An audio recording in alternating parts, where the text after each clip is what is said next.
RC chu wa eng lai takin na thim ta awa han hril hei thlak tak em thiam pa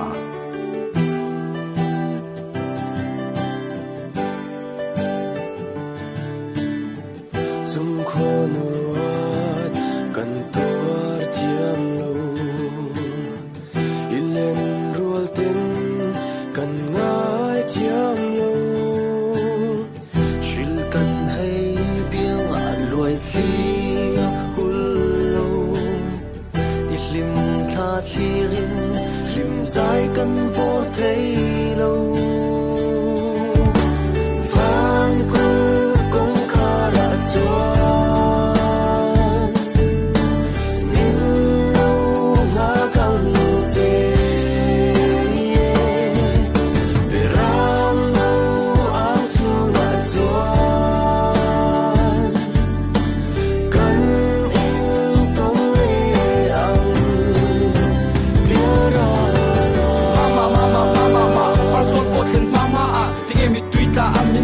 mi ma in chu kura chon lal fa pa chete pula chon in lo fa ang maya in ngai to me ni asin ka thiam tha tai dar nga lo ri a por pe ta lo hun ni ming an lam ri a yun khen ve si lo am hun school lo hun na khoya nge ni sir lai thiam thei kha zan ria kil hun na kan noi pui chin fiam thu tho te ka han en the che inu le bai mar nu te ve se na sa tak an nei ve sin ni sara fa pra ka tak te soi loi ni sin mi kara